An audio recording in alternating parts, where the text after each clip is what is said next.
Termites. It's night 28. Isn't that exciting? I'm having a little beer, little Michelob Ultra, in my Wisconsin glass that clearly I either paid for or stole. And it says, get up, get out of here, gone. And then it just says Wisconsin. And it appears to be a leprechaun on cheese scaring someone away. Maybe even beating them with a stick. Yeah, so I must have had a few beers when I bought this or stole it, because I don't even know what it means and I don't remember it. And no one brought this to me as a gift, so clearly I did it. Got to get gone out of Wisconsin, one of my favorite states, because of the beer and the cheese. Okay, here we go. She got in the Hall of Fame, but Doolittle didn't come to that neither. Doolittle, because he's afraid he'll get drunk. Now we're going into the worst year of her life. Here we go. Are you ready, termites? We're getting towards the end, too. Let me pull my leg up here and situate it in my half-ass yoga position. In 1989, Dew began to be the hardest battle of his life. He got up from the breakfast table to get the telephone to call the office, and he couldn't seem to dial the phone. Audrey, Betty Sue's daughter, was living with us at the time at Hurricane Mills, and she finally dialed the number for him. When Dew got Louie, my office manager, on the telephone, all he could say was corn, and he was slurring the word. Well, I love corn. If that's the last word I ever speak, I'd rather say mashed potatoes. But corn's a good second. Louie called an ambulance from nearby Waverly and had Dew brought to Nashville. They arrived at our ranch at the house at the same time I came in from the road. What's going on? I asked. Dew's sick, Louie said. I looked at Dew and knew something was very wrong. I think he's had a stroke. We went right over to the hospital to check him in. The nurse said, Mr. Lynn, how old are you? 26, he said. Who is the president? She asked. Eisenhower, Dew said. Lewis's dad. They were checking him when he was like 98 to see if he was mentally still present, which he was. And they said, who's the president? And he said, of what nation? Which I thought's a pretty good comeback for a 98-year-old. Who's the president? She asked. Eisenhower, Dew said. Don't get smart with me, the nurse said for some dumb reason. I ain't getting smart with you, but I'm fixing to. I'll answer them questions for him, I said. But underneath my words was a bone-chilling fear. I tried to think straight to figure out what could have caused this. What could have caused it? Holy shit show. Read the book. I knew his drinking got... Yes, the drinking. Yes. I knew his drinking got even worse after Jack's death, and I knew he was half trying to kill himself with work and guilt. Also, Dew's mother recently died, and he was grieving. I figured that had something to do with the stroke. I don't know. Dew's doctor did something called an MRI and discovered that his carotid arteries, the two arteries that lead from the heart to the brain, were clogged. They'd done surgery to clean out them arteries, and they probably saved Dew's life, but the damage from the stroke couldn't totally be repaired. He spent 2 weeks in the hospital that first time. Later, Dew would still try to work on the ranch as hard as he once did, but he didn't have the stamina he'd had all his life. That must have hurt a proud man like Dew, but I'll tell you something. He didn't lay around complaining or feeling sorry for himself. Doolittle was a man's man in many ways. You can go through hard years with a man, maybe even question your feelings about him. Maybe. Yet, if the love was ever strong, it's going to come rushing right back when he's sick. For the first time in my life, I felt protective of Dew. I knew he needed me more than he ever had, and it made me realize all over again how deep my feelings for him had always been. Dew had come with me a few times when I had shows to play. One of them times in Las Vegas, our old friends Rosie and Chuck Hamilton came to see us from Phoenix, Arizona, and got a first-hand view of just how serious Dew's problems were, still was. He'd try to say a word like apple or orange, and all he could say was ball. Oh, Lord. He knowed he was saying the words wrong in front of our friends, and I could tell it dang near killed him. It got obvious after a while Dew wasn't going to be able to come with me, but since I had no choice to work, we tried to come up with other answers to his health problems, my career, and our need for an income. See? Oh, this woman shouldn't still have to be working. You don't want to box yourself into these corners where now you got to go on the road when you're fucking 65. Finally, in 1992, we started thinking about doing the same thing so many artists had done, taking the show to where? Branson, Missouri. That's right. Branson had become a popular place for country artists to locate after Roy Clark built a theater in the remote area of the Ozark Mountains in Missouri in the 1970s. They also had Branson. I'm not even going to say what I've always wanted to do with Branson because then, somebody's probably already doing it. But there used to be a place, I think it's still there, Silver Dollar City, which as a kid, Six Flags was much better. Silver Dollar City, it's like Dollywood, like a lot of, well, there's some rides, but there's a lot of people doing crafts or tasks that no one does anymore. Like, not really, like leather belts, making, like, I don't know what you would call it, mountain chores, churning butter, hill people things / pioneer things. I don't know. I like the rides though, and there's a good lake down there for fishing. Pretty soon, other veteran national entertainers began to build Branson theaters. Who, and not just singers. Guess who has one down there? Yakov Smirnoff. He's a very nice man. I met him once at the Comedy Magic Club in Hermosa Beach. Very nice. And he has a daughter who's very nice because he brought her with him because she wanted to be a comedian. But she was older, not like a little kid. And some of the shows in Branson, because it's not a dry place, but the one time, well, I don't really go to those shows, but I go by them and see the things. Not a lot of alcohol, not a ton, and they're Christian, clean-living folk, and some of those shows start at 10 a.m. I almost had a car accident seeing the sign saying, first show 10 a.m. What? But then I think, well, the Jesus non-drinker people are up probably at 5, like, farm hill people. I don't know. He's the only comedian I know, though, that, as you know, pretty soon other veteran national entertainers began to build Branson theaters. As you know, Roy Clark and Buck Owens started Hee Haw. I believe this show helped country music as much as any show ever did. People love that show, thanks to folks like Sam Louvel and Elmer Alley. Me and Duke talked about it and decided that building the Loretta Lynn Theater in Branson would be a good idea because it would help us slow down and we'd be together more. We could move to Branson where I could do 2 shows a day. Yeah, you'll be done by fucking 7. You can go to a house, not a bus. Exactly. Best of all, I could sleep in a bed every night next to my husband. It sounded good in the talking stages. We had planned to have meals together and live more normal than we ever had since Stu worked manual labor back in Washington State. That never happened. Aw. The reality of it was far different from our dreams. I wound up getting 5 hours off between shows. Not enough time to get back home and back because of traffic. By the time I got home from the 8 o'clock show, dude done gone to bed. He got gone. He went to bed. He got gone to bed. When I'd leave for the show my next day, he'd be out working, bulldozing, clearing some land we bought in the area. The way shows in Branson are scheduled can be hard on you. When your shows are so far apart throughout the day and the evening, you never really relax. I don't know how entertainers stay there for years and years without burning out. I don't either. Maybe don't do 2, but make it at 5 and 7. Why does it have to be, why are they, the breakfast show? Fuck it. No, we're not doing the brunch show. No, stay home. You're probably 60-something at the time. I played at a temporary theater in the beginning, planning to move into my own place when it got built. I never did like the temporary place. It had been a bowling alley, sat at the bottom of a hill, and folks could hardly see it from State Highway 76, the main road back to to Branson attraction. I was sold out my shows, but artists who played there on the few days I was sold out my shows, but artists who played there on the few days I took off didn't. I think their smaller crowds had something to do with the theater's location.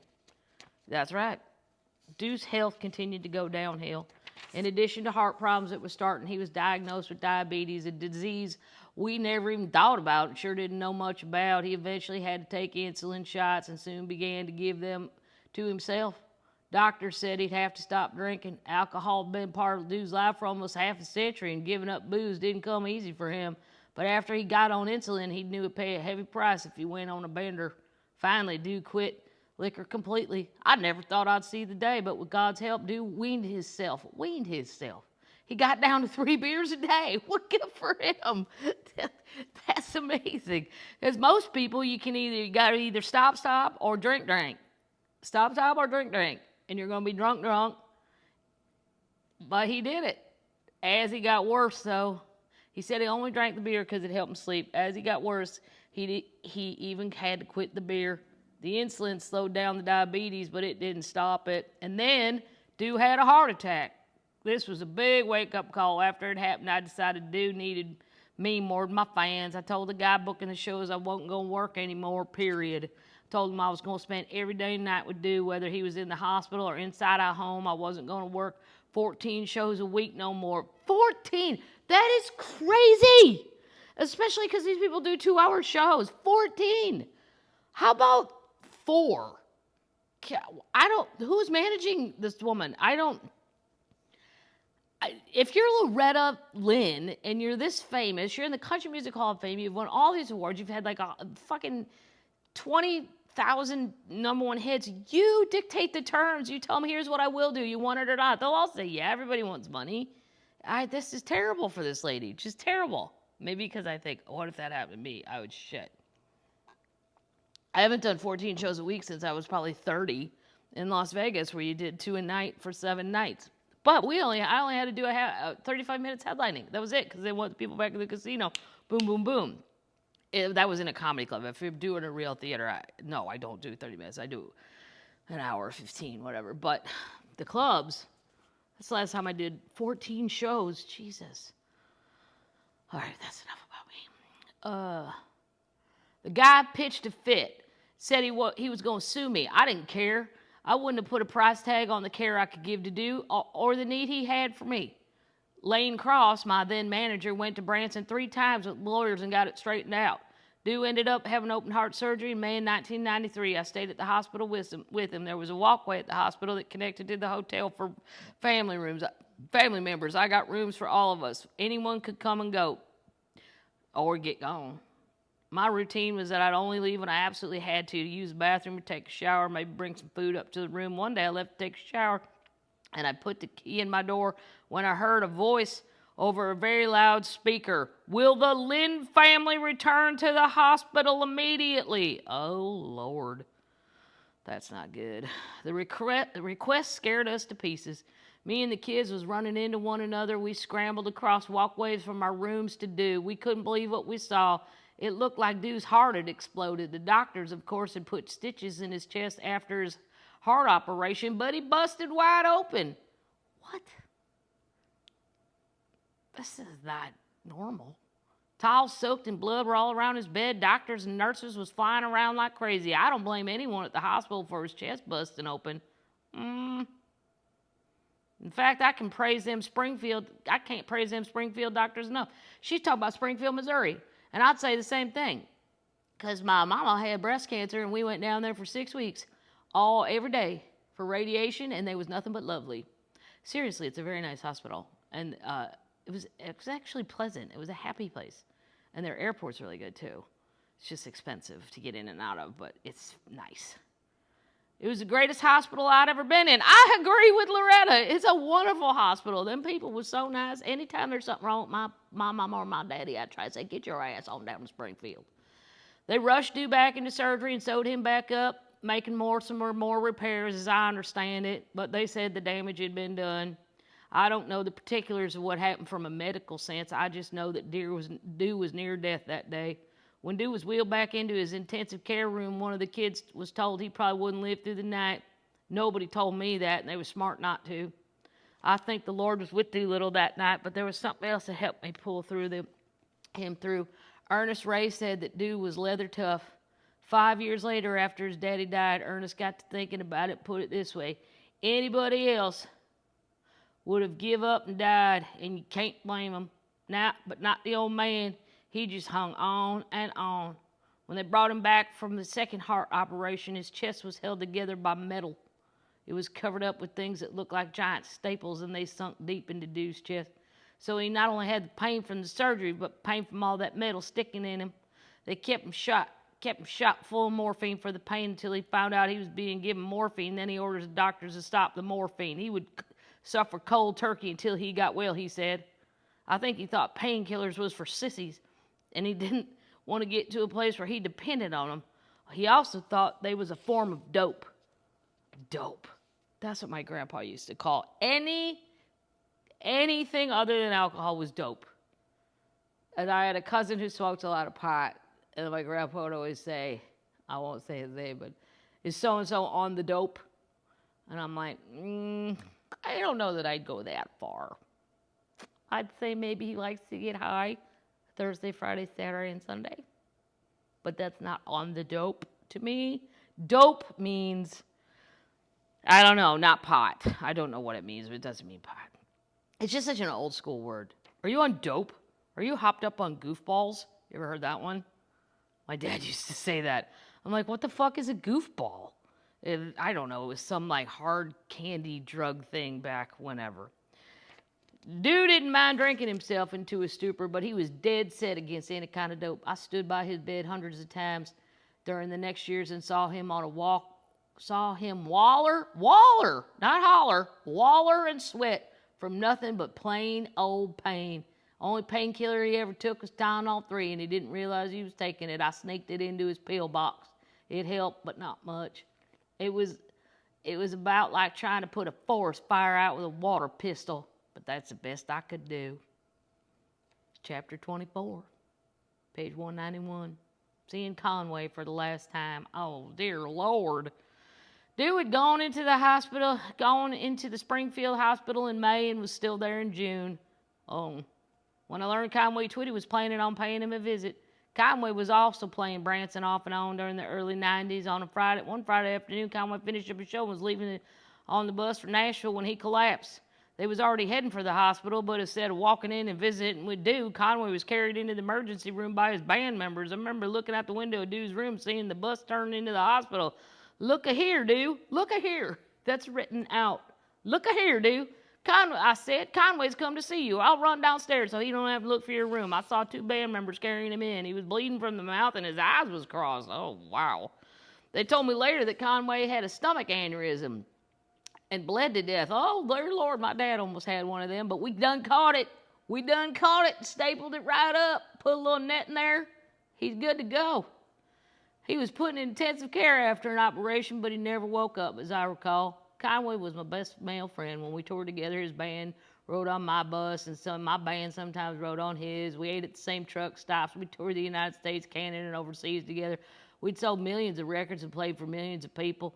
I knew his first kids by the first and middle names, and he knew mine just as well. If my band had a problem that my road manager couldn't get to, Velton, V-E-L-T-O-N, Velton. That's like something from Star Trek. And wow, Velton. Except they'd say it Belton. Belton Lang. Conway's road manager handled it as a favor. My road manager did the same way Conway's bunch. Dude loved Conway as much as I did, and he'd been touched that Conway planned to stop and see him on his way home. Dude knew well as me how badly an entertainer who's just finished a tour wants nothing more than to get home. That's absolutely right, although I am a little sick of being in my own home. I never thought I would say that, but as it turns out, I'm going to have to get gone soon or I'm going to get crazy. I love this house, but I always said, wouldn't it be great just to have a year off and sit around? Well, I had it. The chaplain at the hospital come up and told me that Conway was in the emergency room and he was seeing trouble. Dude couldn't stand it, and he was in trouble. Dude couldn't stand it because he couldn't get out of the bed to see Conway. I practically wore a path running from Dude's room to the waiting room where Conway's wife, was waiting with his band. Dee thought everything was going to be all right, and I sure never told her no different. But one of the chaplains had come in earlier and said, Loretta, if you want to see Conway for the last time, come with me. Then the chaplain asked if I wanted Dee to know that Conway was about to die. I didn't tell Dee how bad things were, but I told the chaplain I wanted to take her with me. I figured she was about to be hurt bad the way things was. Dee and me went in the room and I spoke to Conway. I don't know if he could hear. Conway, I said, you love to sing, so don't you die. You know you love to sing too well. Okay. Why don't we stop there before he dies? Because I might tear up. One never knows. Did you guys watch Vikings? It was great. Finished that. Moved on to Borgen. It doesn't sound like it'd be great, but it's pretty great. About a Danish prime minister lady. That one's good. They have a new documentary about the villages. I forget what it's called. I'll find out. But I'm fixing to watch that too. Because my parents put in some time at the villages. They don't live there no more. But they done did. And then they got gone. They got gone over to Sarasota.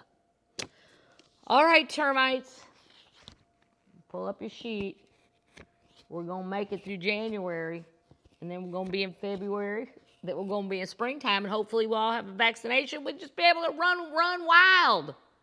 You self, myself, his self, everybody running around like just crazy children with their heads cut off, chickens, everything. I got to stop talking like this or I'll do it all day. All right. Pull up your sheets. You're good termites.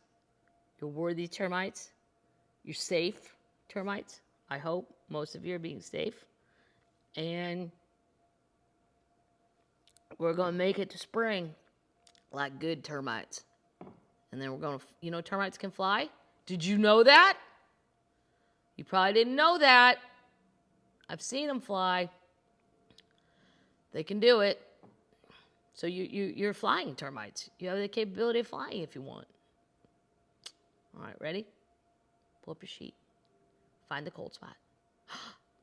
Find it. Night-night.